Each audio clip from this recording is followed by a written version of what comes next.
Hello everyone, today we come to the rare convenience of the exhaustion of a branch of the topic cycle. Again, definitely a very rare eventuality given that it takes a long time to finish them. This is a video about, say, contemporary, in this case, law from the branch of the medieval history of law, actually, that we have somehow completed. This is definitely not going to be the last video about the history of law, or even more of medieval law. We'll always come back on that, but we sort of complete that say wall that I had initiated back in the day, I think in the distant now 2019, when one of my early followers that I never found around, as it often happens, asked me, but why wouldn't you make something about medieval law, and especially about medieval pillaring, or something like medieval pillaring, for example. And of course I was completely uninterested in the last part, because who the hell cares about medieval pillaring unless you have some sort of vulgar tastes. And I admit that we all have, medieval pillaring may be considered as a thing, in pop culture. How many times you've seen that, you connect it with the Middle Ages and the sort of apparently sort of beast-like dark age legend, black legend that unfortunately we have sown over the Middle Ages. But I actually was immediately excited by this spark, talking about medieval law, something that at the time I was coming just out of 2 years before, because I started Schwerpunkt with a doctorate together with the same year, the same academic year of the doctorate, and one of the last exams I had during the master was history of law, which was not one of my best exams.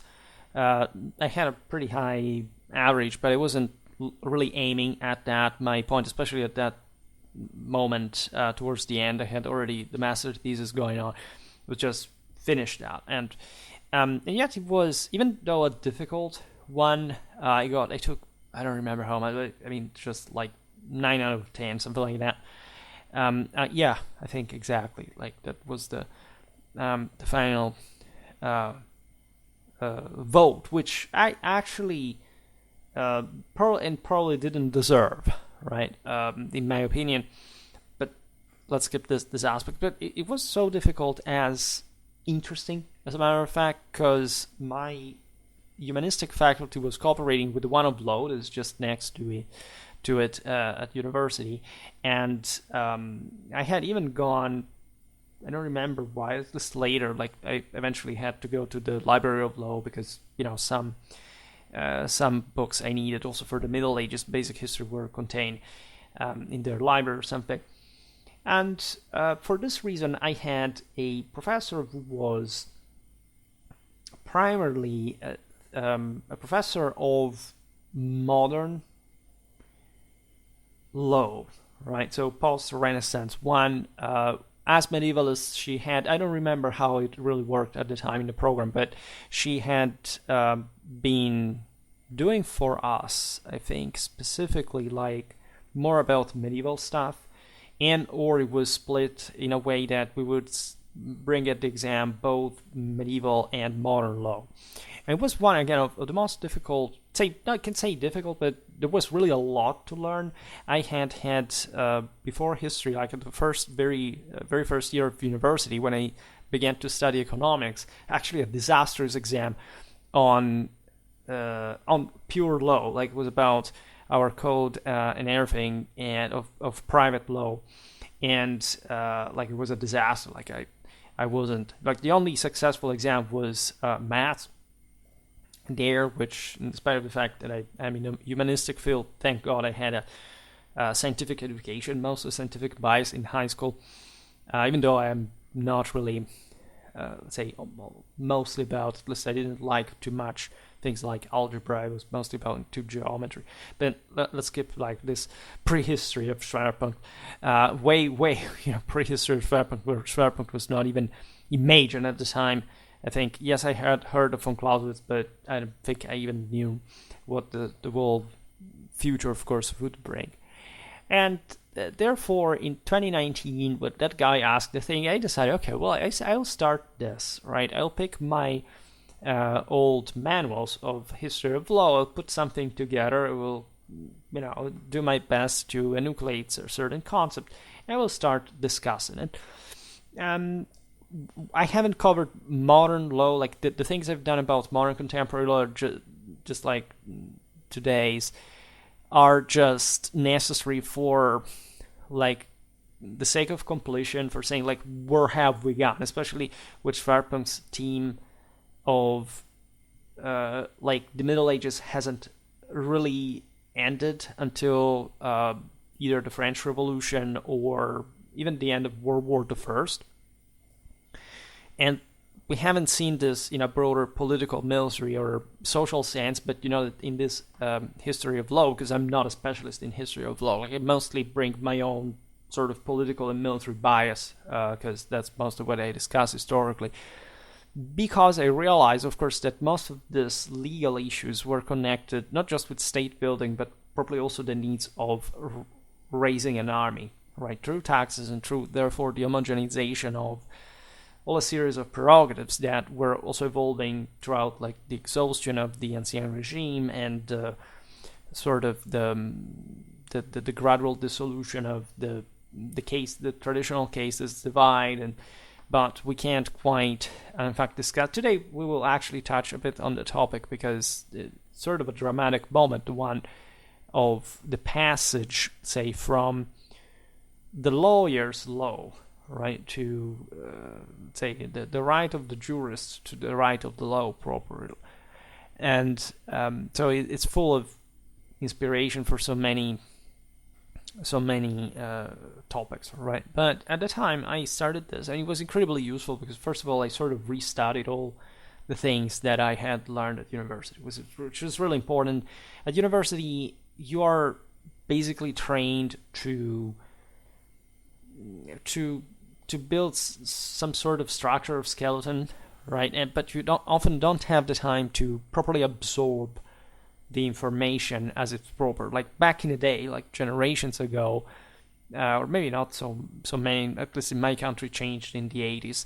There was something like, classes lasting for a single exam lasting an entire year, right? And then you would give the exam sort of later, where you had probably already internalized so much. Of course, everything was carried out, was taught in very difficult, very different and difficult fashion compared to today. So that would be another interesting topic to discuss. But it was interesting for me. And the guy asking about pillaring, of course, I had no intention to talk about pillaring. So I had made, after a while, this first video about medieval law, and normally when I do it sort of satisfying somebody's request, I post the link of the video answering to their question. And he said, oh wow, that's amazing, but what about pillaring? And then I didn't talk about pillaring, and that guy never showed up again, and so that adds yet another tacit to the pile of my opinion, unfortunately, on the masses that are completely blind to the actual scope, scale, and say importance of historical issues. Like, that's the point, like the people who are obsessed with what was really the daily life like of a medieval peasant, by the way. So it can be anything. And they must really search for the answer, because it's such an important thing that, oh my God, how can you live without knowing that, or without knowing the precise? Because that's the point. How it was like? How was their house? What tools did they use? What kind of in this post? That's a fictional view of history. Actually, you may think that questions like this entail some sort of deeper interest in the actual, sociology, the agricultural system, the peasant, say, political autonomy. Zero. It's complete out of it. These people want to know actually what material objects they think that the peasants had, completely uninterested in any trace of agricultural knowledge whatsoever, but they must fixate themselves in this paranoid, narrow-minded, alienated, imaginated reality of thinking that they are, because that's the point, that they must say embody the same peasants to hope to live in some sort of strange anarchic utopia, because the truth is that they're failing into civilization, and so they need to extraneate themselves from reality as an actor. Always remember, if you're high in conscientiousness, you hate fiction, right? You concentrate on reality, on real history in this case. I love fiction, but it's not a priority when you have the actual reality, right? If you tell me to read, I don't know, War and Peace, I can read that also in a historical sense because it's always useful.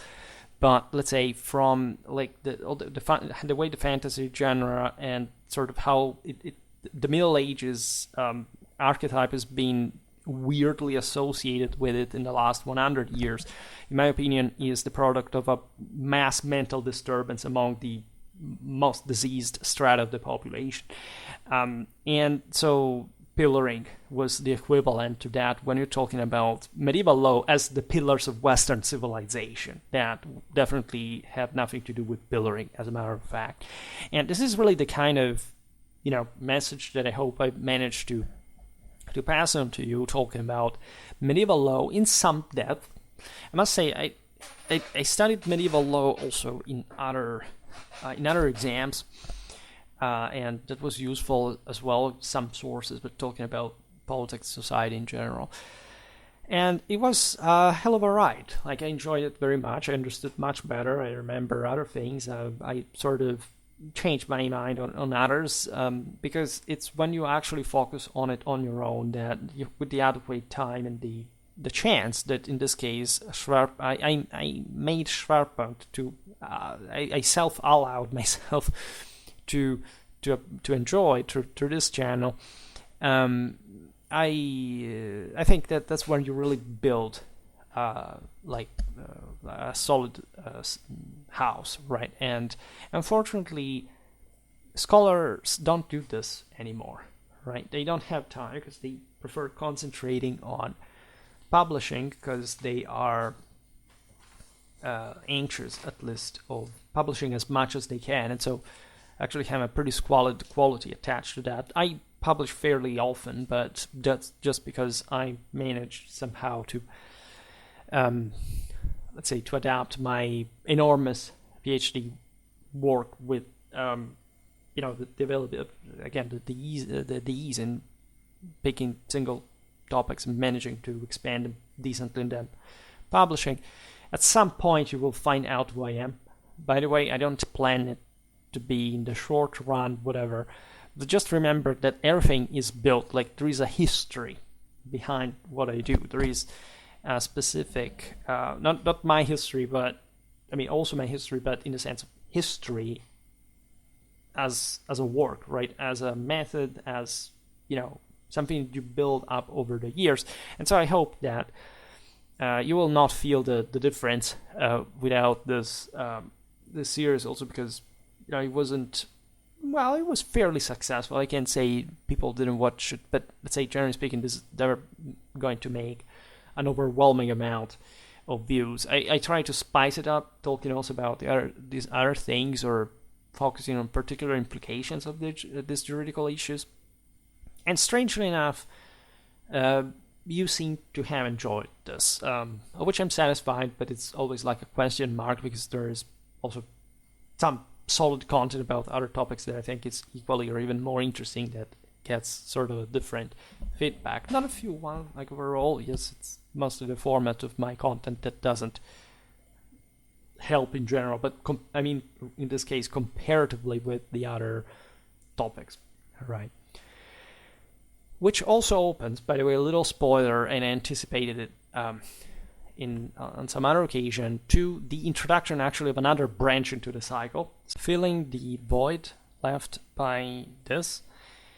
And I had I wanted to make more Roman history. Recently I thought even introducing something more like Hellenistic stuff, but I opted first for more medieval warfare, and now I'm actually toying with the idea of starting some sort of modern and contemporary history content. I will come up with new specials introducing regularly some more modern contemporary warfare, but that's something on its own. Here I mean literally sort of manualistic, basic, elementary history of the world in the last 500 years or so. Right. And we'll see, because I think that there are other branches of the cycle that I count on exhausting this year, like a couple of them, and then like if I continue like this, probably also next year there will be new space. So I will gradually integrate all this stuff in one way or another. But sometimes with specials, it's also everything has a longer life in the cycle, and so you may never know. It really depends on what I do. Sometimes I ask for your opinion / advice, because after all, we are in tandem here. As I was saying before, today I want to talk about this very important aspect in the history of 18th, 19th century law, all right, which, as you know, is affected by the affirmation of the nation-state, the state proper, so the state as the only source of law, at least in civil law, which is essentially what happens for most of Europe, all right.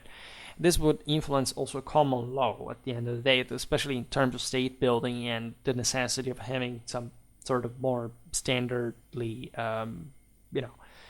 administered justice, which is not as rigid as the civil law, indeed. And that corresponds to, as we were saying before, political and social changes that we have illustrated, if anything, from a military point of view, especially talking about Napoleonic armies, all right? And so not just the ones of the French and the states were sort of a reform in that way, together with the civil law, like absolutism, because this is technically when absolutism begins, like at the end of what we normally call absolutism.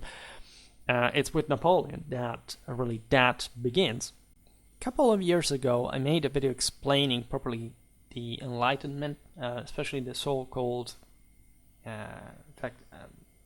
enlightened sovereigns reforms that we mostly associate, as we were just saying, with absolutism, that the fact that we're not absolute at all, because their thought was at least tending towards absolutism, because they historically had never had it, right, by definition.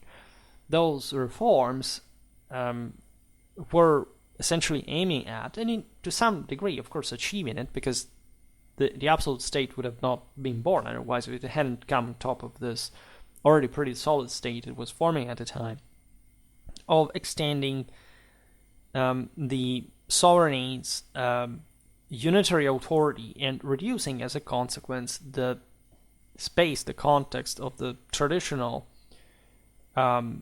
particular jurisdictions, so the ones of the nobility, of the cities, of the church, of other communities, estates, privileges, holders, etc. It's sort of difficult and dual to explain this, right? I made a video explaining a bit like the French Revolution and under that light of modernity and tradition at the same time, and actually it's not like a good and evil thing for the two, but it's just like double-threaded, and actually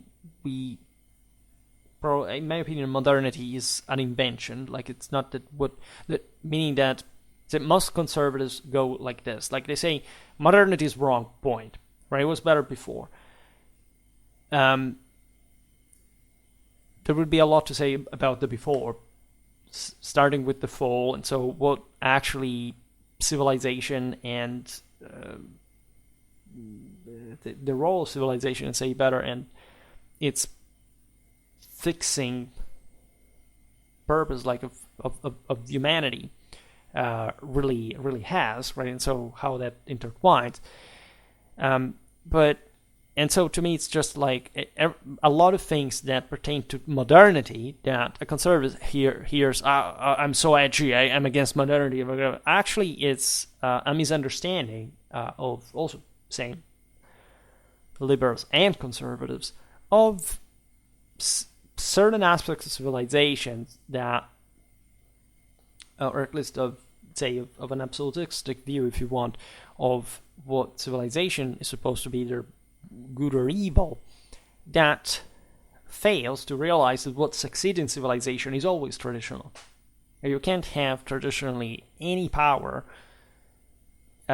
if this has not been received for your deeds by God, right? Because the rest is just a Gnostic, dualistic, Manichaean heresy, and it has nothing to do with tradition, historically.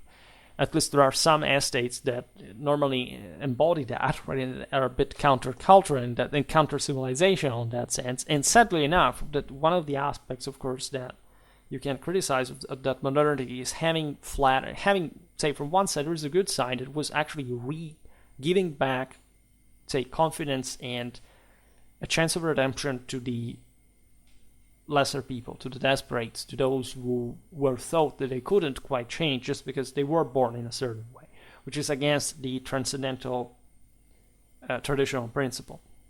But on the other hand, in this process, having abandoned the doctrinal side of the story, the formal one, and having, in the other way, making these people understood that they are worthy just not because they have acted like they have obtained something, but just because they exist, in the most detrimental form is easy to observe today. So probably the lack of a distinction between the estates that technically does still exist. Like you can sort of formalize it in different ways, but you cannot change the obvious disparities and inequalities of humanity that are positive in the sense that if anyone is doing better than anybody else, it means that has gotten it right in a way or another, right? And so if the others are not capable of challenging this, it's their fault. And there should be a challenge between the two. And this is also what was happening at the time between the 18th and the 19th century. Think about the French Revolution, think about before the same American one, very different episodes, but generally speaking, like every country had this tension, which the Ancien regime had been historically conceived was sort of more wavering, right, and having significant problems pretty much everywhere. You know, what the history also the following centuries essentially substantiated itself. Too often, unfortunately, in an anti-traditional, in an openly, like in a doctrinally, scientifically anti-traditional attempt to suppress humanity, and that has its peak in socialistic ideologies that also what are oddly and strangely conventionally understood as right-wing ideologies today actually are. And that, however, have not yet managed to destroy actually that seed, that spark of divinity that exists within mankind. So the same absolute monarchs are, if you want, the living paradox of this, because you would expect them to have actually operated as you have been told by this disgustingly socialistic nonsense that has no trace of historical basis, that the absolute monarchs were actually trying to maintain a privilege that they sort of weren't willing to negotiate or to sort of bring it at another level. On some aspects, this was it, because they were the bearers of like certain standards that were necessary, that we have also separated, in fact, in a sort of hypostatic sense from the same ancien regime, and it still lives, in fact, as we were saying before, in our own civilization in a successfully traditional way. There are beautiful, I'm studying some things about medieval law, actually, that right now, regarding the empire, the notions like Dante's, for example, idea of the existence of a concept of civitas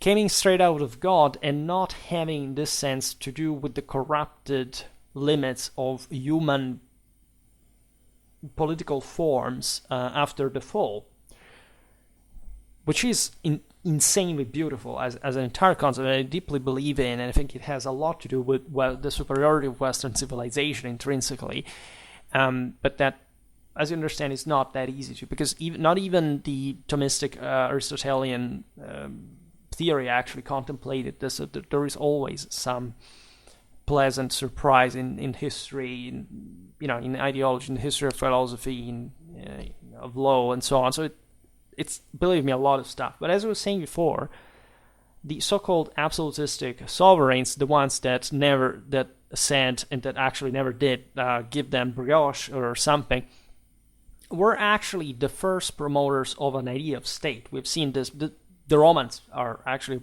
a pretty good example of this. Like, if it had depended on a senatorial luxus, like the empire would have not even expanded, would have crumbled so much before time. Normally, it's the monarch that tends to create a balance by strengthening the lower estates to prevent the ability to disgregate everything in some way. And this balance is always working, right? So the absolute monarchs had been literally those who built those states that at some point will even rebel against them. I mean, without Louis XIV and the French hegemonic role on continental Europe and the French Statal army, so you would have not had the power of France, the greatness of the royal army and everything, but you would have not had, in that sense, also nor the French Empire, nor the French Revolution, paradoxically, against the same offspring of Louis XIV in actually less than a century, right, from the death of the Sun King. So that's actually a pretty powerful statement of concern, and also for present times, meaning, there is some sort of breaking point that hopefully doesn't come at with great imbalances that were evidently occurring in the 18th century. All right, I don't sympathize for the individuals, especially in the masses, that did what they did. I mean, as a medievalist, you can understand why, in a sense, the French Revolution is surely in part a tragedy, a massive disgrace, and a horrifying thing. But I don't like, and I'm a continental European, and thus bear in mind always that sort of, snobbish, the French Revolution was just nonsense, butchery, was crazy people, radical. Actually, it really was. Like, even if you look at the terror, like, it's been overly inflamed. I mean, there have been radically, overwhelmingly, scholarly, more violent things happening throughout all European history and all the rest of the world, that today we say, well, okay, we accept them, and the terror just killed, not so many people compared to lots of other things that had always been happening, even, I don't know, during the wars of religion, in the clashes between the Protestants and the Catholics, that today we say, sometimes we even glorify, right? And the Anglo-American culture has somehow vilified also the French Revolution in as a whole, often, not always, but there are always, but this is the problem. The only people who try to rehabilitate that are usually liberals or leftists, and that has nothing to do with the actually good aspects of the French Revolution, that are also the ones that, if you look at my avatar here, should make you ring a bell, because it's, without that break, you would have literally not had, even in Prussian culture, for example, a von Clausewitz. All right. Remember the video on Austerlitz, in which, the Tsar Alexander recognized in front of Napoleon's victory, so Napoleon, not the one of another ancien regime ruler, that he was literally a man sent by heaven. Also because that was the only way those, traditional autocrats saw power, right?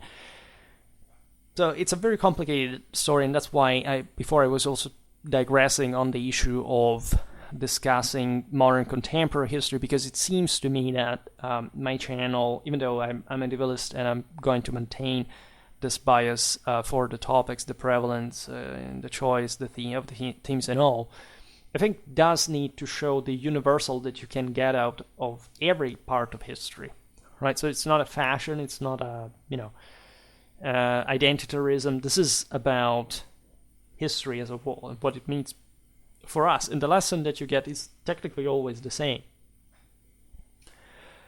And there is no doubt that the enlightened rule, I mean, if you look at France, if you look at Austria, like, you have hell of states, right? You have something that has really been also recently working in a pretty efficient, effective way, but also with lots of imbalances. In the so-called absolute monarchs, there wasn't, of course, and however, the and that's why it's a paradox, the ultimate objective of elimination of the pluralism of the rights and of the customs, right? Because the monarch was seeing this unification and statalization just as a broader functionalization and fluidification of the same, right? By uniforming, homogenizing a country's customs, you would not be imposing something different from the past. You would essentially just hopefully get the best out of those customs and unifying further the system, which is the ultimate objective of the traditional doctrine, the imperial Catholic one, even for the Protestants. Like if you're talking in a chronological sense, like still the idea of achieving that one empire that rules over everything is the traditional Catholic principle in the first place, coming back to the one, to God. And so that was sort of the right direction. You can't even argue that, I don't know, even the most ferocious national socialistic or communistic regimes had to some extent within themselves, because this cannot be erased from humanity, even in the best attempts of, for example, of Marxism, etc., that ultimate purpose of compaction and unification. How you achieve that, and if you achieve that, considering the pretty disastrous Nazi and communist parabolas, like, is a wholly different matter, right? And that's why the superior always rules over the inferior that at some point cannot afford even to exist as a polity, as a system, because it just does not hold, right? And there is no doubt. I mean, history is a repeated proof of this every time. Just the degree changes, but the dynamic is always the same. Because the ultimate purpose is either it works or it doesn't. Like, this is also like a language that the Anglo-American culture understands very well, because there's a lot of empiricism in the way to tradition of that word. It sort of also, in this sense, dismisses a bit the doctrinal theory, and that has been a problem for it. But we're confident that we can solve all our issues collectively together, learning from one another, because in Europe we've been having other problems. As I just exemplified, I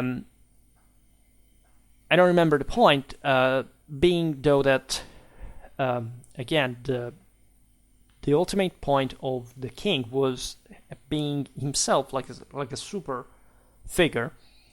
The imperial royal power of whom should have become sort of unique in the realm, and as a source of every other power, which technically was a monarchist perspective.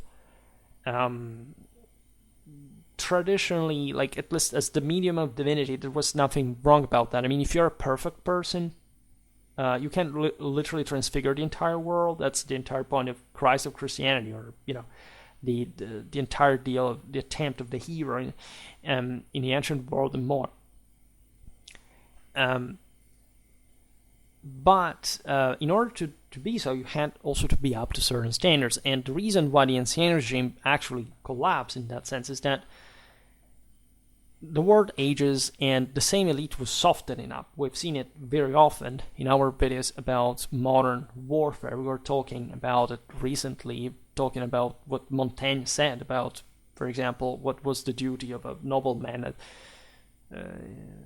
war, right? And so he says, how can we control all these people, like in our realm as noblemen, etc., if we're not the first ones who are able to essentially carrying out a heroic struggle and victory on the battlefield? That's always the same question. It's the same question that, I don't know, the French peasants of the Jacquerie after the capture of John II in battle at Poitiers thought by saying, we break our backs in the fields to support this elite that has to protect us. They fail, so why can they rule us, right? And the answer was because eventually the peasantry was massacred brutally by, in fact, an elite that still got it and still kept things going on for another half of a millennium, fundamentally, in France. So there is a rigid logic in who rules and who doesn't in the world, but it's always a corporative theory, like which everybody contributes to one another. You must have the superior and the inferior for the both of them to transfigure. Right? There's just a preeminence in the relation with God, which is how you get the imperium, how you get the grace. So going back on the legal issues, first of all, there was a royal legislation proper that, as you know, had historically grafted itself on the, let's say, on the pre-existing customs of the people. Technically, everything was common law. I mean, even Roman law, from which civil law stemmed, was common law, right, originally, right? So it was a people had some laws and that were innate, were natural, whatever. And or they had established them autonomously, like in a almost a historical sense, and then the state, the ruler, was called to have this justice being made, right, to the role of properly administering the system, so that the people could live happily. So even the ruler's authority depended on this, right? So there was always this commitment. None of these so-called absolutistic states was, in fact, was not one step from revolution at any point in their history, aside from the different degree, say, in the imbalancement that could occur, of course. There was a commitment, juridically speaking, to present this royal legislation in a unitary form to facilitate the aforementioned objectives, and increasing a lot, right? And increasing not just quantitatively, as the states were also growing bigger. Think about the colonies, think about like the demographic boom, like in the industrialization. So everything became ever more difficult, like were ever more powerful enemies in Europe, much more competition. Everything develops these muscles, right?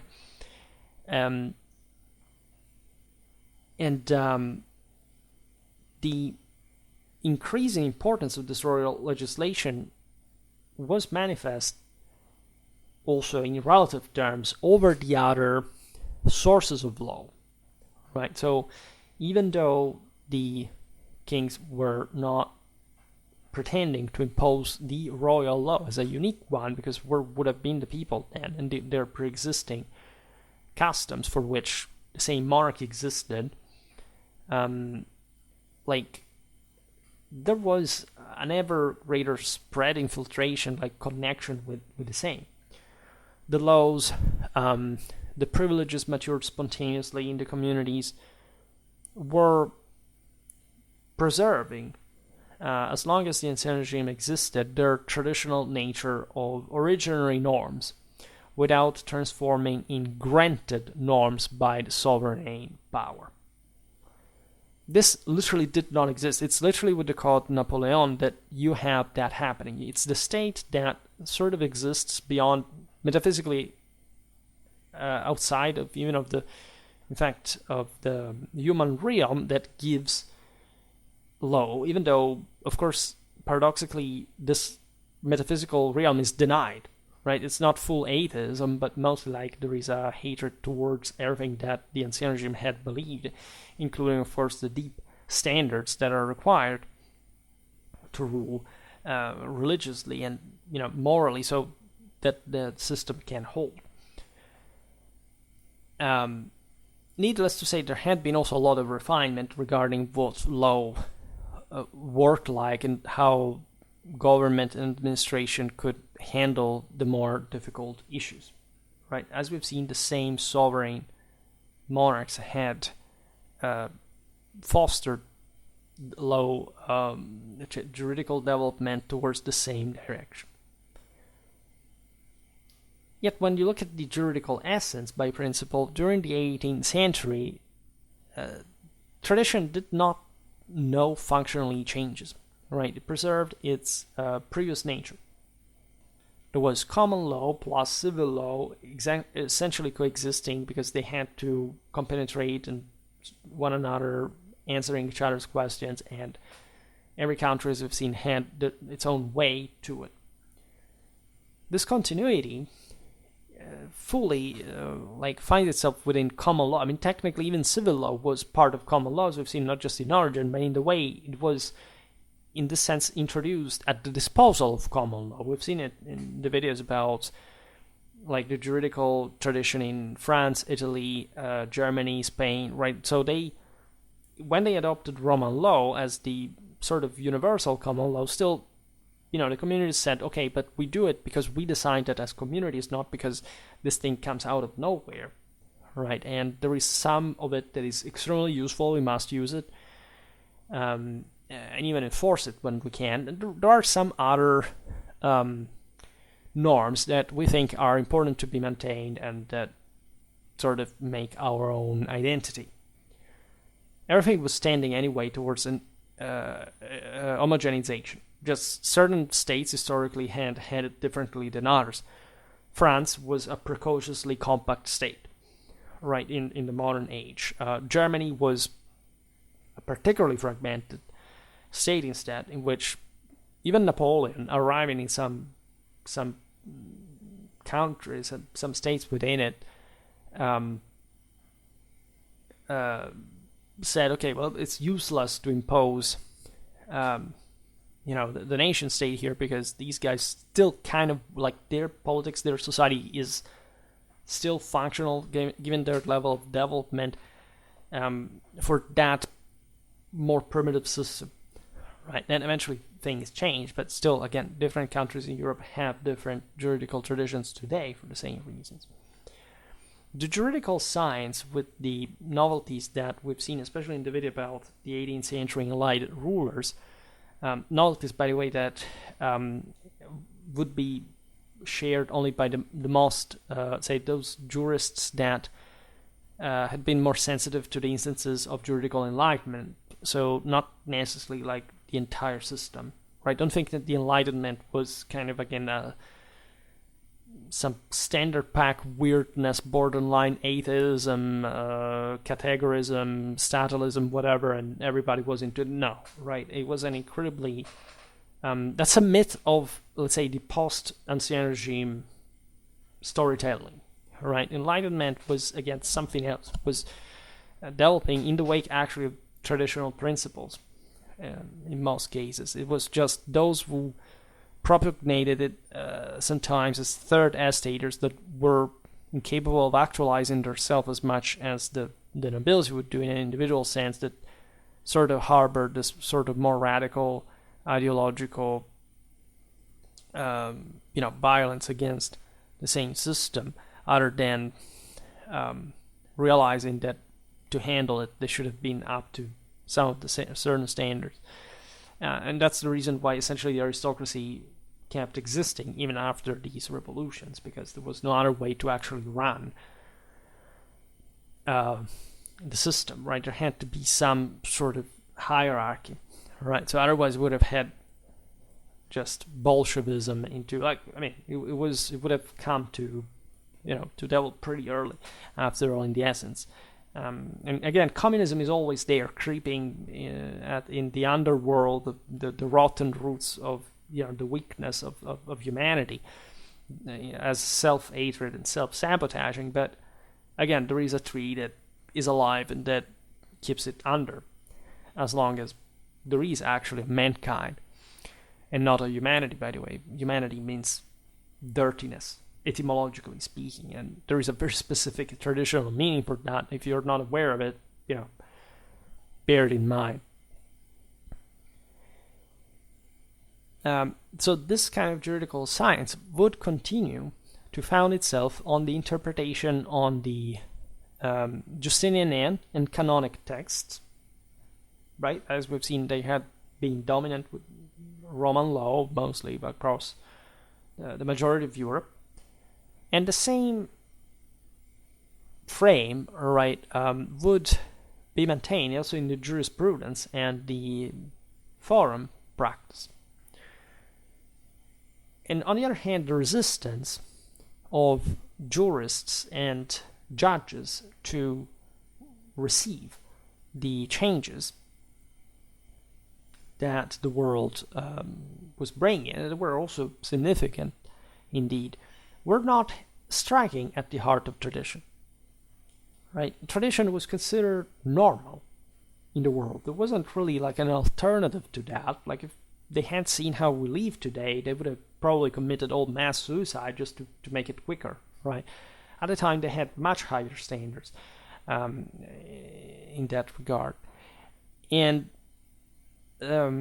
this also witnesses, by the way, the strength of common law at the time and the functioning reading, the juridical praxis, and its discipline of law exactly through those unitary categories that had been historically forged, and as we've seen throughout the series, by the doctrine and the jurisprudence through the creative interpretation of the Justinianian and canonistic texts. This is the leitmotif of our series. Like, Roman law had not been brought about because it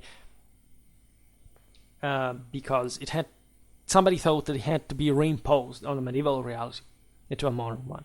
It was used because it allowed, essentially, like the previous juridical systems of Germanic, feudal, etc., like just other common, say, custom in origin, to draw from it those categories that could help discipline their own laws that were much more sort of complicated and again obsolete in many ways. Again, that's why the Roman law eventually takes over back again in the medieval and modern times, and why actually the same nation state is based on a Roman law principle. So it's just becoming something a bit more, becoming what every sovereign had dreamt of since ever.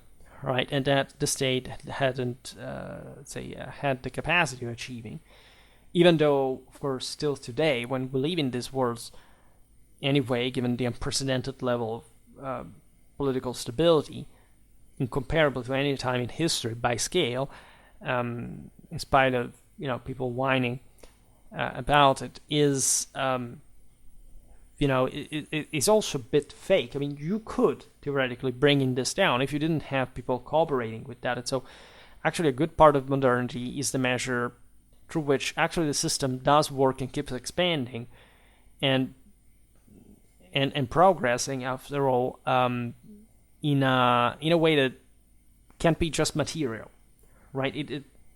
That obviously derives from a moral capacity, at least of the establishment, of those who actually rule, which thank God they do, aside from what the lesser people think about, and that of course does not manifest because these have much weaker moral force in the first place, even though they think they are the poor martyrs and heroes of the situation, and of course what they can at best content themselves with, and how things after all have remained in balance, even in the still universally unescapable degree of fall of mankind, with sin, death, pain, and more, of course, for our enjoyment.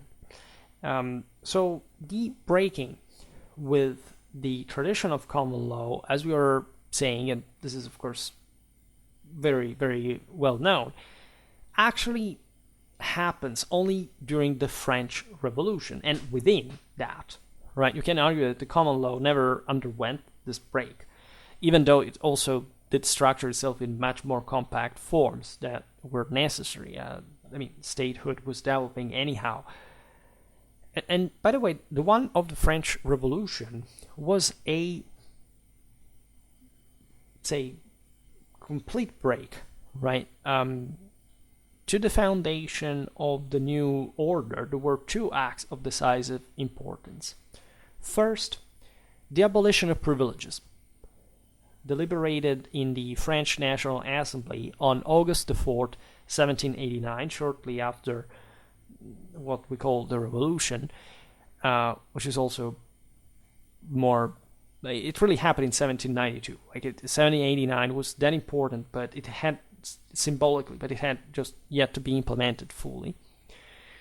Then the other aspect is, of course, the Declaration of the Rights of Man and Citizen, Déclaration des droits des hommes et des citoyens of the following August the 26th, right? And this is a very violent break because, as you know, in the most sort of ideologically loaded say claims at this point of the revolutionaries, there was the one of full equality in the eye of the law, which was of course not fully understood, like for every literal person, right? And this is also how the French differed from the Americans, and how, of course, they were not really claiming, not even the French, like in the sense the absolute equality for a forceful flattening of differences. No, right? But of course, the abolition of privileges in itself was an incredibly, it was obviously a logical consequence of the fact that if you receive privileges, it's because you have to carry a burden, like you have responsibilities, you're in charge of a system. So if the people has to rule, it has to do it in a way that ideally, because that's the path, that's the negative path that they took, has to be equally distributed. That of course never happened, not even in France, not even during the revolution, not even afterwards, nor today, nor everywhere in the world. Like, it's unattainable. That would immediately equate to the annihilation of mankind. So it was just a way of saying, we think that the ancien regime failed so badly that we should eliminate this concept that someone must have simply hereditary rights because, again, one ancestor once had been that good and now they aren't anymore. Which in this sense sounds better, right? Because it does allow better forces, when they are capable in succeeding, if they do anyway, to take their place. And so also regenerating the system. There are many other implications in this, and again, that's why I was a bit hesitant throughout these years to even start modern and contemporary history, because they are incredibly complicated topics. I'm making it extremely simple just for the sake of didactics, right? But I'm not really, I wouldn't present this thing if I were, I would need to be an expert in contemporary law, which I'm not, and not in philosophy or politology or whatever. So you will appreciate just my incredibly brutal and primitive medievalistic bias in this. So the privileges, as we just said, consisted in the particular rights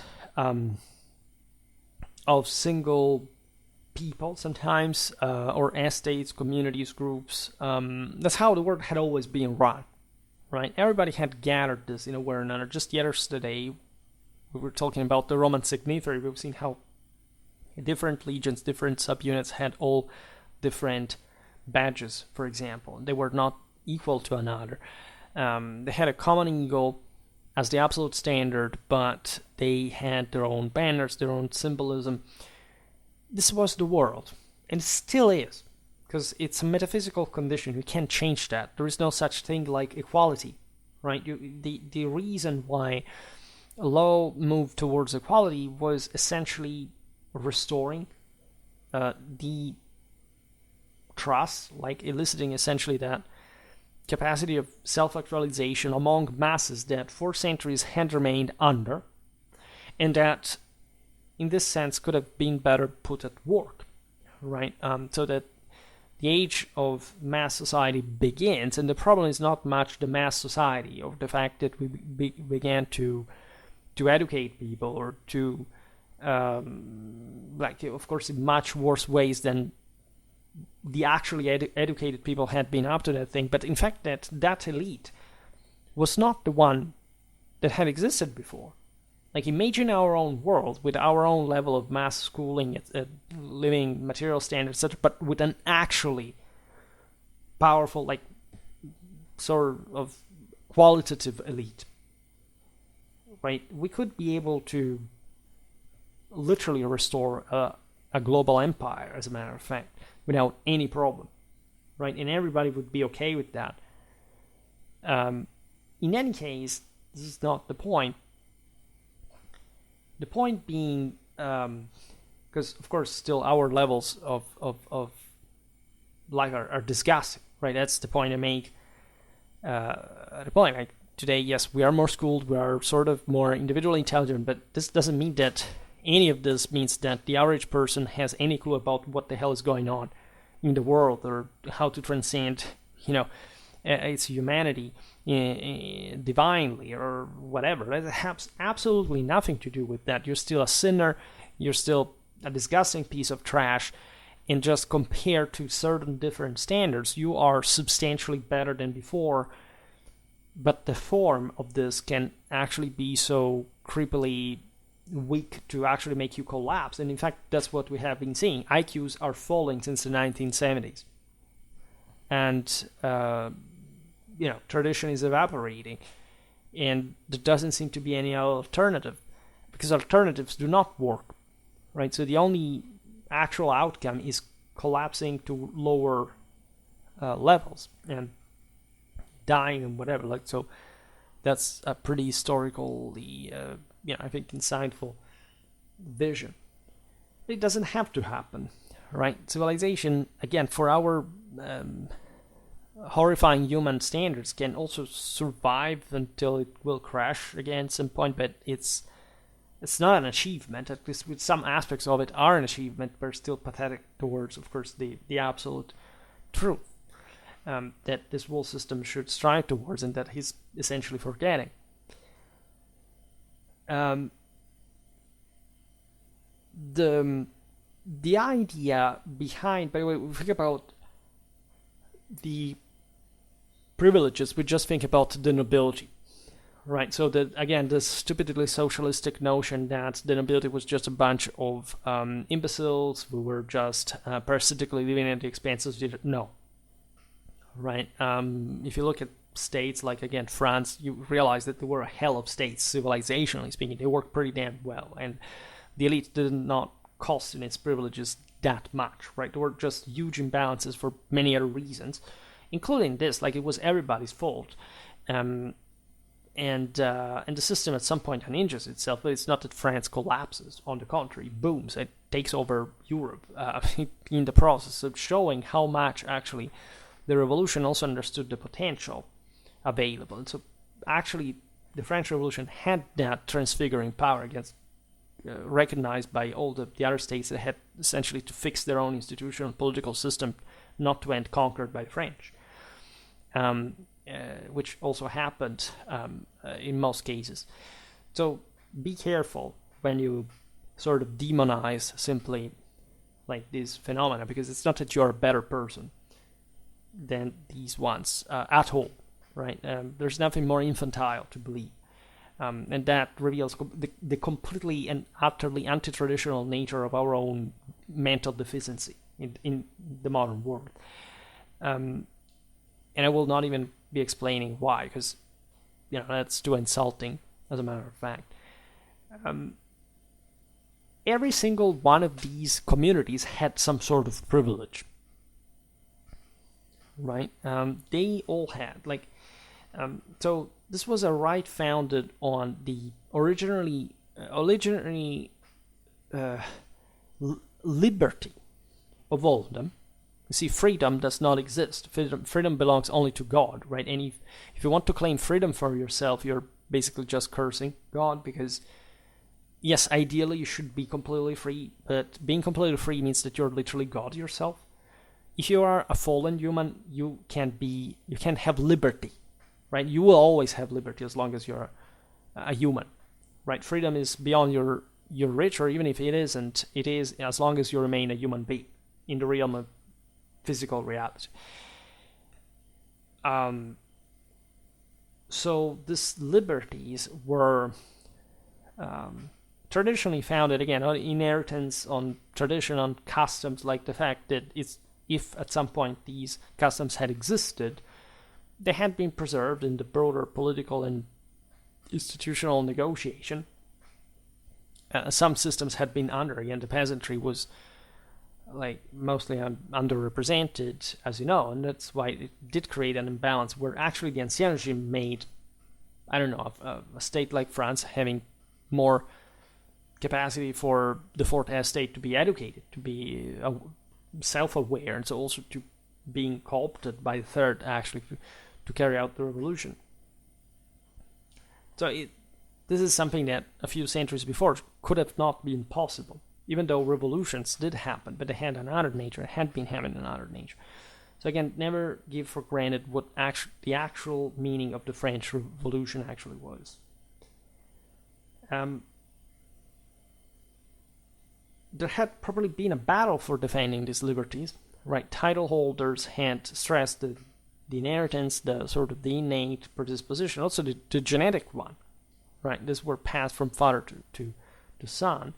And the system up to that point had been working for the political and social structures of the time fine, right?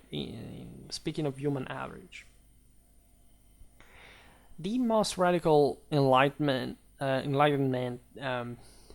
theorists were attacking this as in turn an attack to reason, right? They said, this is unreasonable, right? Why should you have these privileges if you are actually debatably not up to what you're... it's not even... This was actually a reasonable statement. The point was that was not reasonable was simply giving to everybody rights that they would have been even less worthy to actually own. A reason for which, in fact, these people would never actually increase the individual liberty front of state, even though they sort of were subsumed by the status success. Just like today. Today most people are just an accidental product of somebody else having run a state that works, right? An establishment making it a military power, a politically stable system, a socially prosperous one, and just you being randomly born into that, and somebody putting a patch on you and saying, you have this bunch of rights, which means that if something happens to you, like the state will, for his grace, grant its citizens, so the citizens doing to each other overall, this much of trust for you to hopefully become a dignified human being, which unfortunately most of the cases is not really the case at all, right? And that's why, in fact, people confuse them actually having any relevance just because they exist, as opposed to having a potential relevance as long as they are alive, and if they don't actually do anything with their lives, that they're actually life wasted in many ways. The abolition of privileges thus denied the value to the spontaneous birth of law. In other words, they were saying this: if there is any right, it should be regulated by an authority that precedes it in some way. But this was really radical, as we've seen, because either you talk of God, and the entire traditional system was based, theoretically at least, on this divine principle, or you start thinking that there is something outside of God, and that's the actual problem, right? Some human standard that can't decide without any other standard. The problem is that if you don't pick the absolute truth as a standard, or you pretend to despoil it of the meanings that civilization has obviously attributed to divinely to it, the question is, how can you find the same meaning? How can you despoil society from all its characteristics, from all its differences, and denying that there must be a virtue, and just presenting there to be a discipline? That's not how it works. In order to have a civilization, you must have tradition and modernity, virtue and discipline at the same time, right? Not in a mutually exclusive way. So I will not digress on how and why we came to learn about the Enlightenment, what kind of figures we have been mostly presented with when we come to think of those times. Because unfortunately, still, from an educational point of view, we haven't the social cultural preconditions to actually speak this in a in a way, can affirm itself on the short term. I mean, I talk about it, but let's say to most people, I'm literally talking something they've never heard, that they're even scared of, because it sounds as if the only thing that they understand is normally, oh my god, this guy wants to take away rights from people, must be a terrible person, whatever, and congratulations for not having understood anything, literally. In any case, there was this huge problem in the history of a civilization. Like, how do you substitute against this void, this absolute truth and tradition, right? How do you do that, right? So, of course, creating a new code of law is different from doing that, but there are some principles that still pour into that process, and that aims at some sort of general, more absolute principle that will actually work, right? Is actually more functional than the one that existed before. That is produced, however, by a different source, a provisional one, if you want, because most people remain Christian, for example, right? So just the aristocracy remains there. Just most aristocrats truly rule, right? They have right of vote and whatever. So you know how eventually it happened. It's not until the 20th century that in the West we fully have like something like the universal suffrage and women voting, for example, which was, of course, traditionally absurd, and more. So this had to be a necessarily uniform law for all the inhabitants of the kingdom, or whatever, like the empire, etc. This is an important concept. I mean, the certainty of justice, the uniformity of legal application, these are important things. I mean, at least even if you are, because that's how law still works, like even in civil law, yes, it sort of must be it sort of must be applied from the code, from norm that cannot be changed in this sense.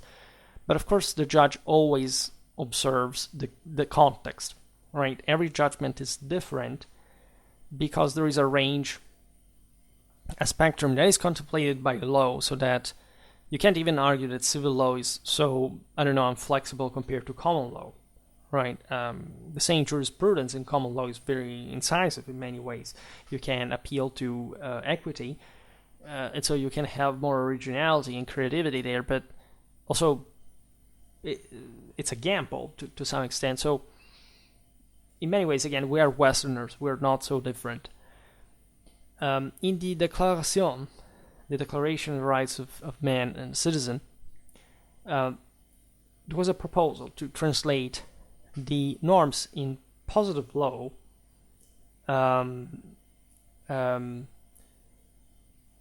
some principles, let's put it in this way, to which the new law had to inspire itself to, and that were to be found, surprise, surprise, were in the natural law. And the natural law, of course, was God. Here we're talking about the French, but just think about the American Declaration of Independence. And this is subtle because, again, there was in the French Revolution also great hatred towards the clergy, towards, again, the nobility had been elevated by the same. So it's a big mess.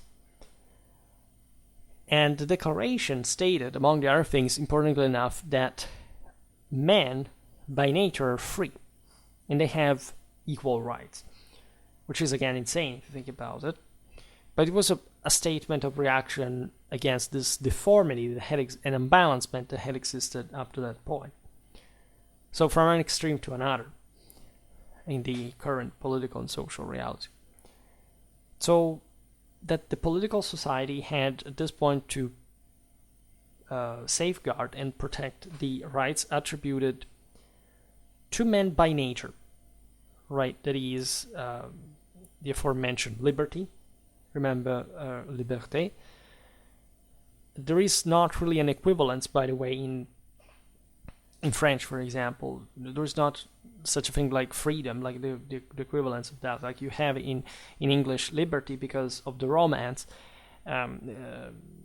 libertas, and you essentially still use it because of this semantic variety of Anglo-Saxon, Celtic, Romance versions of the same similar concept at a time. But remember that the French as well, like they said, liberté, that was still seen as, even etymologically speaking, something that, somebody's getting liberated by someone else. Like, it's not that they have the full freedom to attain.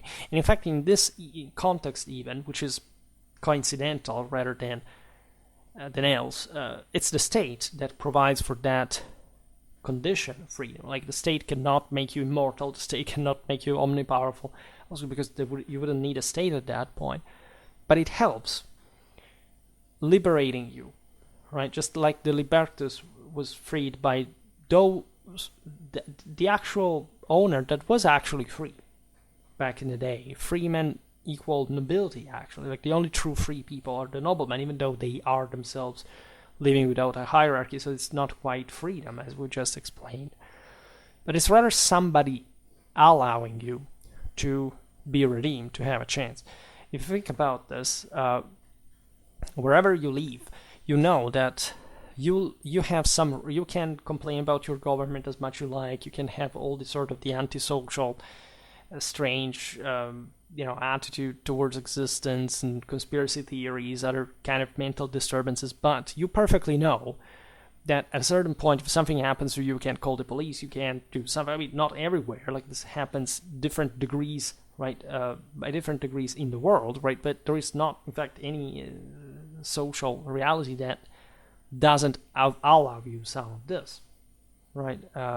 Speaking of unworthiness, like, there are some, again, I think that many people actually have lots of things that are given them by not having earned them. And I wonder whether actually a world where this is, you see, it doesn't make much sense, because just by the fact that somebody gives it to them is the choice of those who have that power. So it's a great proof of magnanimity and of belief in the divine potential of mankind to establish these rules. Because otherwise, yes, autocracies do end badly. They do, historically, and this is a constant as well. So what we achieved here is a hell of a principle, after all. And so, in spite of the words, it can be very tranchant, especially in the French Declaration. Like, there is some good to it, that you should, some righteousness that you should be able to appreciate into it. Good doesn't mean right, by the way. The Declaration states also that, of course, the political society has to protect, we've seen, liberty, property, rights, the security, resistance to the oppressor as well. So these are all, let's say, in themselves, like, of course, traditional principles. They are not exceeding, right? Because otherwise, again, a system with crazy ideas collapses immediately. And France did not collapse, really. It had to change a bit, because some aspects of the way these things were enacted were sort of disturbing, but still, again, it's not that, say, epochal, total destruction, collapse, you may think, right? That did not happen, right? Also, the nation was entrusted with the exclusive sovereignty. Nobody can exercise the latter if not in the name of the nation. The general will of the nation, the only title holder of suzerainty, is expressed by law, right? And so the idea behind this was that everybody was sort of creating this new law as a bit like even the common law would have done. In practice, this was not done. It was a state that was redisciplining society, because, of course, most people have no clue about what's even going on. So it's a new elite power playing, right? And we don't have the time now for historically descend into the specifics, but more or less what occurred. The Declaration thus seems more than anything connected in a practical sense with the abolition of privileges. It indicated in the natural law the only, the primary juridical source, exalted the nation as this originary community of free subjects, and it attributed to the institutional form of the nation, that is the state, the monopoly of the creation of law through this act of imperium, actually, of law inspired by the law of nature. So as you understand, most of this is just pure traditional doctrine. It's actually not really the alternative. The problem there that is more difficult is how the state recognizes itself in the exclusivity of the French nation, meaning, or any other nation when these ideas were spread, meaning what? That, let's say, there wasn't here the recovery of a universal standard. In many ways, and the problem with nationalism in this case is that it basically looks at broken piece of mankind, like nations are, as the failure of the creation of a Catholic empire, and says, look, we don't care about what happens to other people, just we think about our nation on its own, as if it's also our own business. Like the French were not declaring, as they would actually do, like, we will take over with another empire, right? And that's why Napoleon had to add, well, actually it was a lot of humanity, but even more imperial grandeur that was boosted later, right?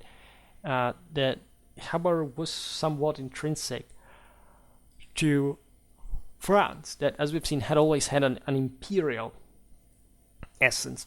Since Clovis, it had obviously always sort of drawn massively, to say the least, from humanity in a metaphysical sense, and was legitimizing its role, like, in the world by the force of its own political and later also military actions, because, as you know, things started, like, eventually degenerating into warfare with the neighbors that also felt threatened by this new internal order of such a giant like France.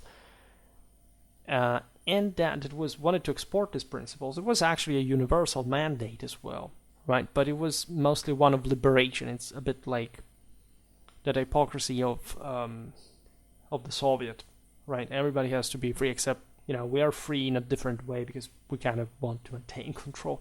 And there is a functionality in that, of course, because France was a big nation. It could really extend its control, and in the Napoleonic era,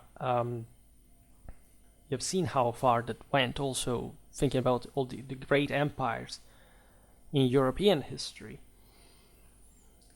The point is, how much did these people understood the actual springs of tradition?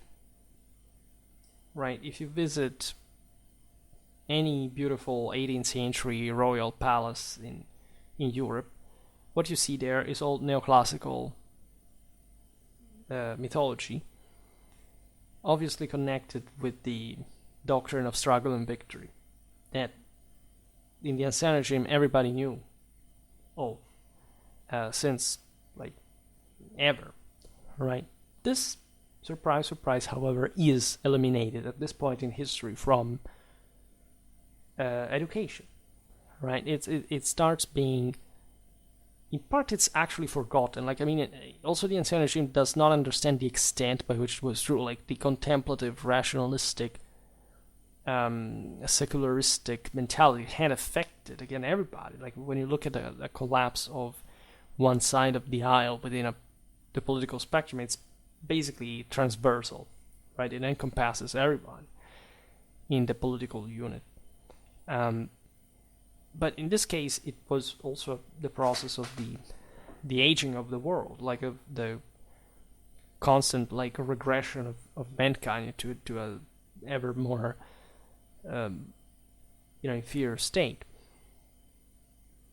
by tendency, right? By weakness. So of course there was always someone battling, and also those who enacted the French Revolution sometimes did not realize that they were in part still actually defending or even reboosting those traditional principles, because some of them again had not really changed. Like, they just began to think of them clothed in a different way because they defocused from the wall, from the perspective, just like this nation standing somewhere alone without any other purpose than sort of hopefully inspiring the others, but no other sense of what that world would have been. I mean, how had France been born? Like, how do you explain that without traditional doctrine?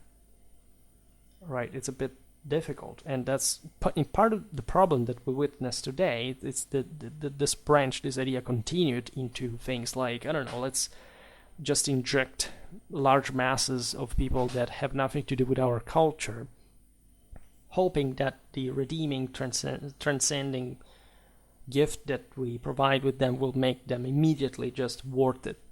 Doesn't work like that, right? And these states are incredibly threatened, not much by the presence of these like large numbers of aliens, but the fact that the locals, the nationals, have lost the actual awareness of what the traditional belief really was. And I'm talking for real. Like, I talk with, like, I don't know, most of you are more or less my age and or older. But I doubt that the kids being born today will actually ever even know, growing up, that there was something like what we gave for granted when we were kids ourselves, in terms of values, of honor, of of pride, of faculty of command, of like of standards of quality. I really don't. I don't see it. I don't see the preconditions for that, and it's dangerous. So this actually does bring to a collective weakening. It's not that, again, mass immigration brings people who are capable by themselves of being dangerous per se, but it sort of weakens the entire system, because the system is not regulated in a way that can actually serve to co-opt and elevate people to a higher level. Nobody thinks about that. They think, again, that a person is worth that just because they exist. And so the ultimate end is just collapse of everything and everybody into it, not the victory of just necessarily one group over the other, the collective sinking of the wall. Maybe even the victory of a group over another, but mostly like a generalized collapse in which everybody has it worse anyway.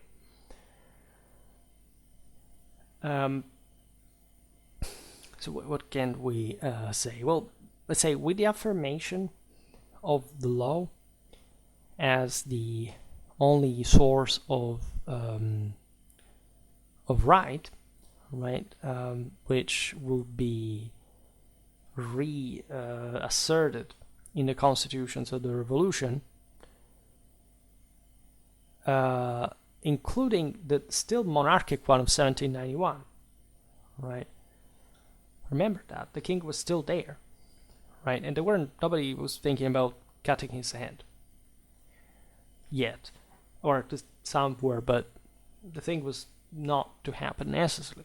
Then it was the Constitution of 1793 that was approved that never applied. There is the other one of 1795. It actually was a big mess. They were just trying, right? It's not until Napoleon that the thing would be stabilized. For the simple reason that it was impossible to substitute in a short amount of time a secular or even a millenary tradition of local and particular rights. And therefore, in those subjects that had not been up to that point touched by the legislative acts, right? And for this reason, paradoxically, during the French Revolution, you have the ancient norms remaining in force, right? This is notorious, even in the army. Like the greatness of the revolutionary armies, largely the fact that it was the royal army of essentially the best army that had existed, up to that point, and that now was to integrate this cheaper yet pretty larger forces. Say cheaper, say there was a balance between that. Actually, the revolutionary conscripts were pretty darn good soldiers. Like, for their standards, for their quality, like they actually fought pretty well. A proof, actually, that there was really a redeeming worth of this citizenry, and so that you shouldn't dismiss. Also, in explaining military history, I will not digress, because there was a question I was posed by one of my followers some weeks ago, but people do not. There are people who have a real, and I'm not talking about those who pose a question, but those who it's too complicated. But to make a long story short, there are people who have a real idiosyncrasies, because they think they're better than others without actually having accomplished anything either. That's the other interesting side of the story. I mean, you can appreciate them trying, but the failure is even more clamorous when that doesn't lead, in fact, to anywhere better. And there are people who still think that warfare is about, I don't know, like, since the French had the conscripts, then the armies were worse. Their armies were better. Just at least at the beginning, was a mess also to reorganize them. I was speaking of the Grognard and of the Napoleonic armies. The fact that they were conscripted, this put into, and the enormous effort that had been put, not in just fueling people into the armies, but actually training them for a level of collective discipline that had never been seen before, is what makes all the other military systems to needing to adapt, because this system is intrinsically superior to theirs. And it's not just brutal force at all, right? It's actually civilization having upgraded to the next level. Because people stop to the conscript and they don't understand why there's need of a conscript. Because, like, saying that an 18th century army was worse than a medieval one, because, in the 18th century, of course, the fantascent was just, a ridiculous scumbag compared to, of course, a medieval armiger. Are you kidding? Right? People are that blind, they don't understand the difference between absolute and relative. Double-threaded differences. This is the serious problem that actually things like the mass society, like the French Revolution, have produced. Yes, because that individual is not meant to be particularly valuable. But it's not about the individual. And in fact, this is also a traditional principle. It's not about, in tradition, everybody being free, but who manages to save all in practice. And since we are sinners, the way we fix it is through true civilization, through actually dispensing this value, trying to dispense this minimal value to everybody, so that we are cohesive enough to punch harder. And this may be actually does bring to a general improvement. That's just how our conditions of living are higher now, because we did give everybody a bit something more. In the past, in tradition, there were just some people who were really better people, and then all the rest, it was like disgusting, because all the rest had to work to have this very, very good people to stand, having some standard. And again, you can make comparisons, but there is no doubt that today we wield much greater power than before. So after all, civilization does work, right, in redeeming the world. It also dilutes, it also creates problems of quantity versus quality. There is no doubt, right? And the risk is losing the proper idea of tradition, and civilization also falls sometimes.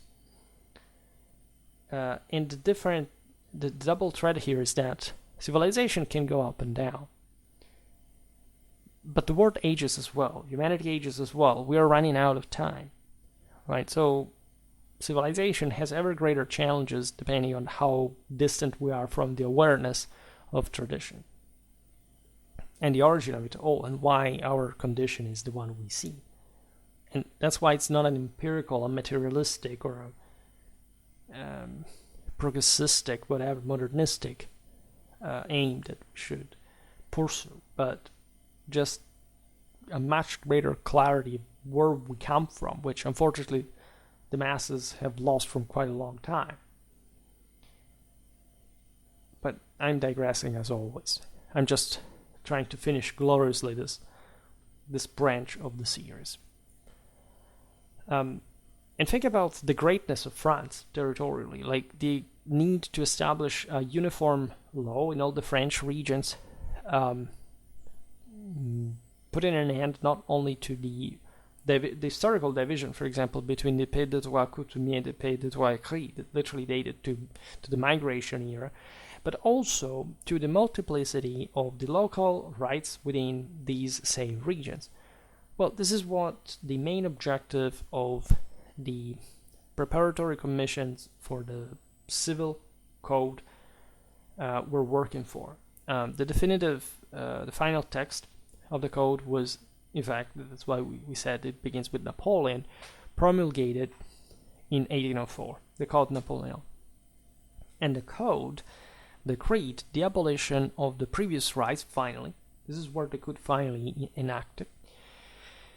And bear in mind, France also, like all the countries that would derive this historically, like from the Napoleonic times, essentially Italy, Spain, Portugal, they literally are based on this stew. Like, and the code decrees the abolition of these previous rights, and so that the traditional juridical laws, with a strait that again doesn't make these countries better or worse than, say, for example, the ones of common law, where actually we witness some of the greatest distancing from tradition today compared to these other ones, depending on which they are.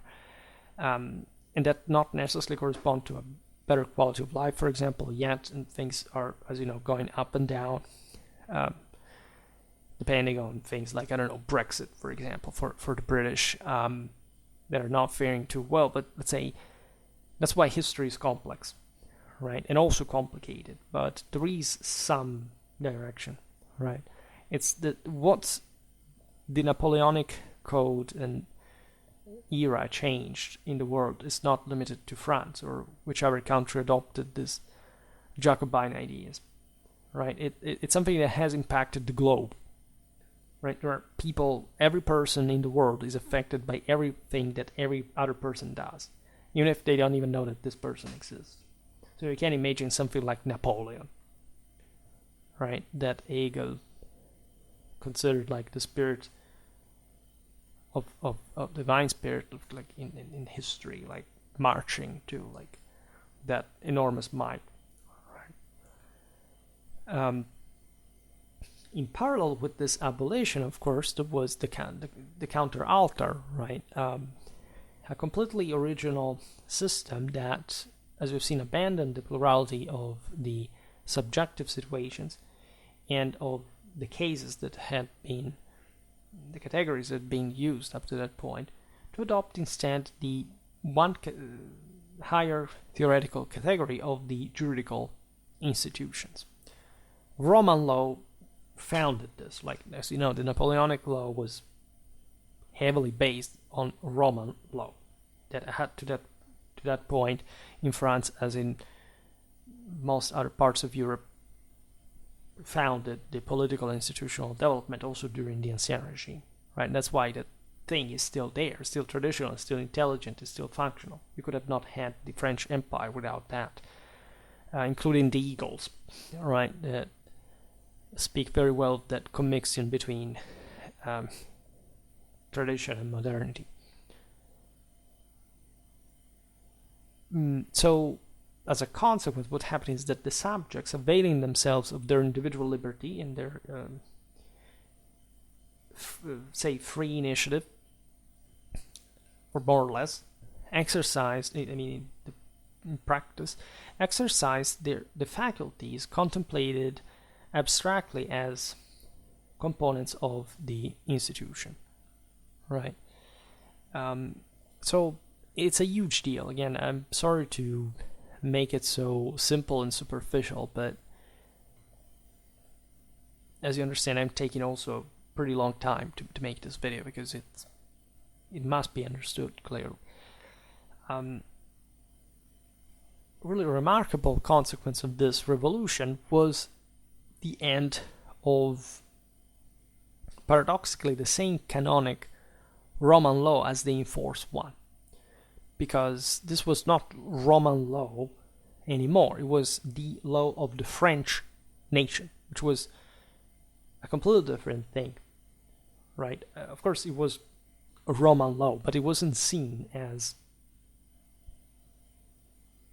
the Romanity had been seen up to that point. So the language of the empire, of universalism, what Europe had to come back to be. Paradoxically, again, the French, with their own imperial arrogance, and I say it friendly and positively, thought that they were the best and that had created this to take over the world in their own view.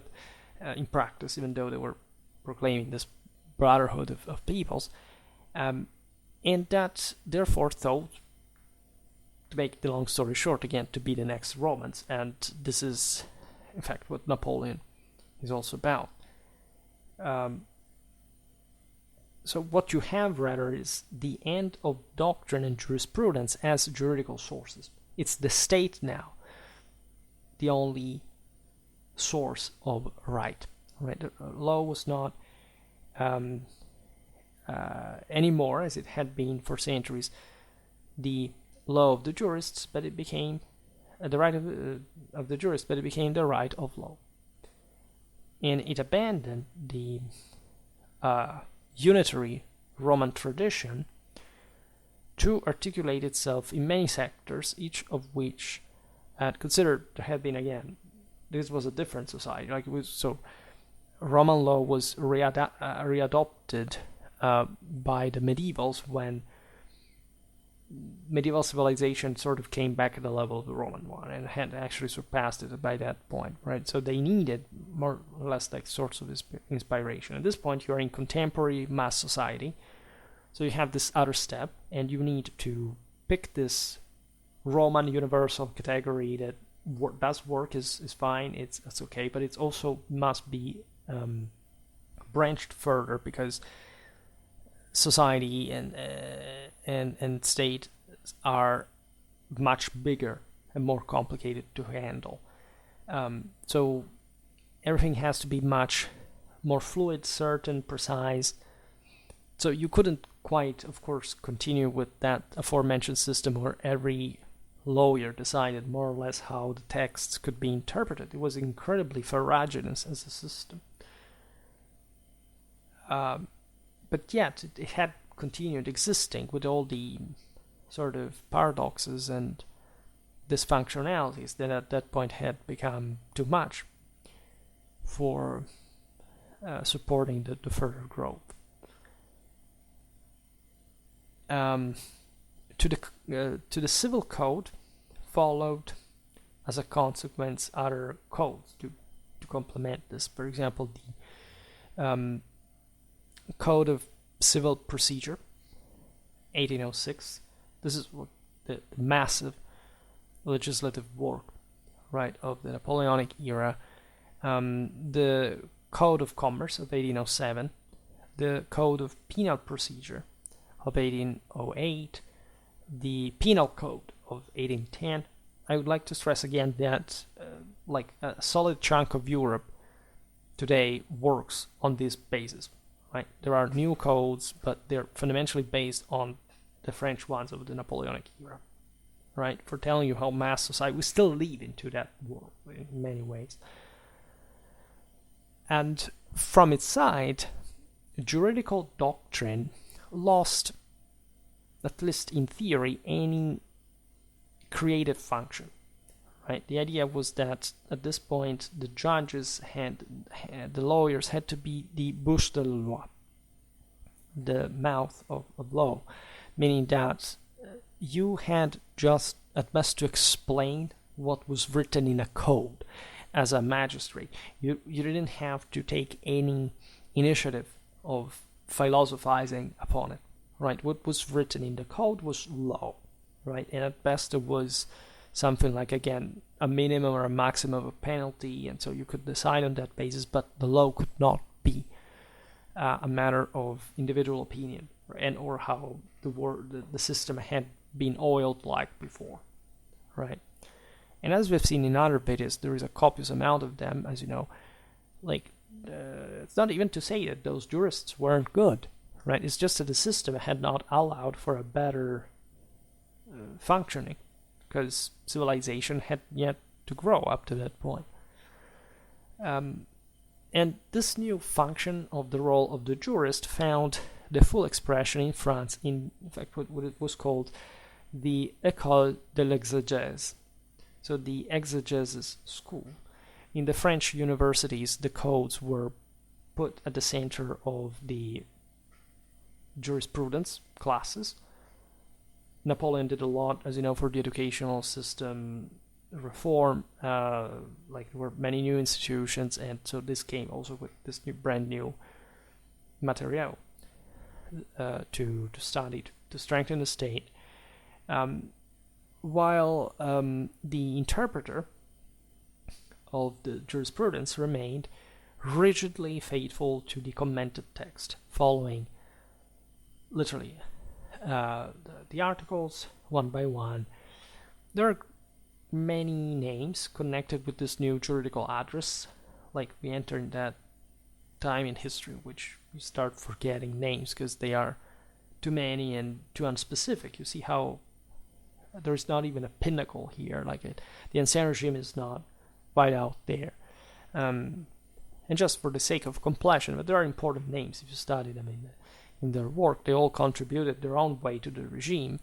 Jean-Guillaume, Jacques de Maleville, Philippe-Antoine Merlin, Alexandre Ranton, Raymond-Théodore Troplong, and Charles de Molhomme. There's a function of mere application of the norms of the code of the law that would remain historically reserved to the judges. The aforementioned bouche de la loi that did not have to interpret it in an innovative way, but simply stick to what was written in the in-force code, right? And as we were saying before, the codes were extended, for example, to the Italian states that were tied, at least those who had been tied to France, but again, mostly like the later constitutions, also during the Restoration, were inspired, as you know, during the 19th century. It was about getting these constitutions, right? Even in Ancien Regime systems, right? And you have at least there an exception. For example,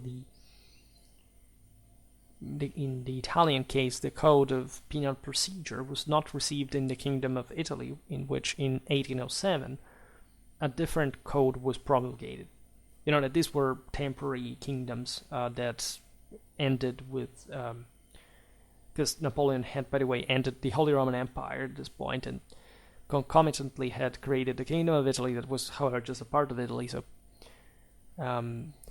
that's but later, for example, in this country's juridical tradition, you have possibly the greatest application of the French model, because after France today, Italy is fundamentally the single most similar system politically, institutionally, to the former. So the larger state, the one that got from France also most this necessity of keeping things together, right? The sense that France was a big country in that, therefore had to be a bit more impositive in terms of central power. The French state is still that powerful. The French president, as you know, is basically the most powerful institutional figure among the various democracies in existence. Italy also, during the unification, since again it had lacked this, in spite of having an actually homogeneous culture, like a statal tradition, needed some sort of iron-fisted centralizing system that worked after all in keeping the country together. Afterwards, also after the fact of two lost wars that you want to appreciate in part also as a French statal legacy, right? So this, as you know, passed, like the end of the Napoleonic Empire restored the tradition of common law in Italy, for example, as well as in those, at least in some Germanic territories. There were some that remained reformed, but some, as we've seen, had not even properly been touched by Napoleon, that though they were good the way they were temporarily.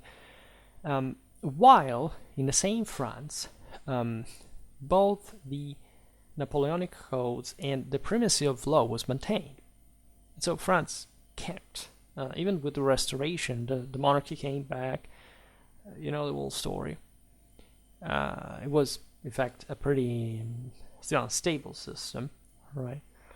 The interesting aspect, and that's why the Italian case is interesting, is that this coming back to common law was brief, right? When we say common law, still there was a lot of Roman law still, but I mean the traditional one, the Napoleonic one, as in fact quite soon many states of the peninsula promulgated their own civil codes that were modeled on the Napoleonic one. And again, if we start the series about contemporary history, we will see this stuff. For example, the Grand Duchy of Tuscany and the Papal States remain, however, loyal to the common law tradition.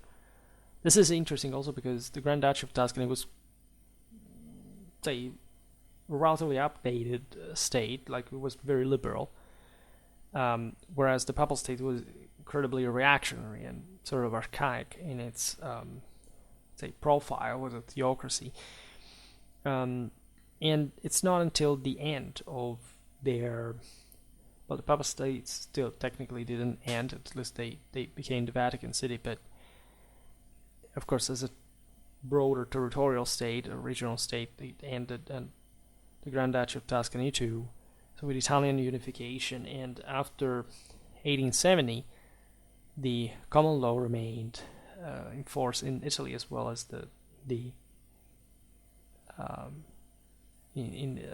only in the Republic of San Marino. Like that's just the only vestige of that, and that's because also the papacy underwent a change significantly, but that's not what we're discussing here either, right? There would be too much to discuss, and again, hopefully we will do this some other time.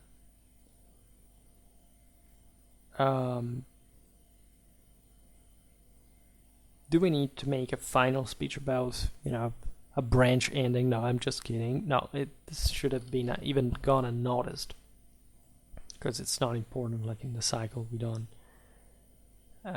need that, but it's still meaningful because within the content we still refer to where we're going, and much of this is obviously connected with also what we want to tell as a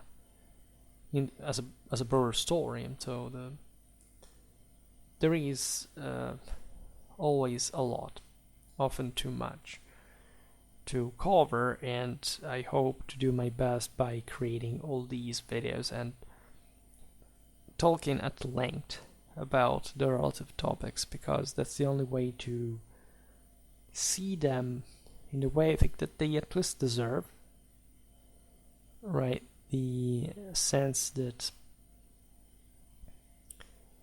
we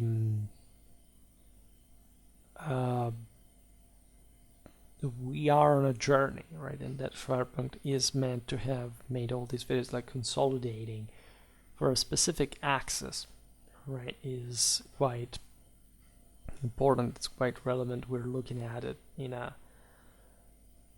on the long term, right? None of this is random, accidental. You would think that the playlist on the history of law would have not been too popular, but it helped actually, and it was interesting for me, but also for you. And so it's also a relatively unique content. I've never seen anyone on YouTube really talking about this, right? And we are looking at different things, because we don't have a hurry, right? Because we're confident that things will speed up. Excuse me, this is the phase in which I start clicking on different internet pages while I speak, whatever, because sometimes I read stuff. But I really mean that like there is time for everything.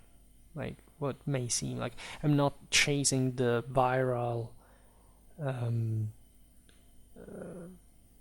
say hit. Some things work in that direction, others are important just to consolidate the ground, right? To provide with more bases and sort of strengthening the whole system adequately. I think that's a very important aspect of the story. Very well. For today, however, I stop it here. I just hope that you enjoyed this video. If you did, please share it. Otherwise, leave a like or subscribe to my channel if you're interested in my upcoming content. As always, I thank you heartily for listening to me. I wish you a nice time and see you next time. Bye.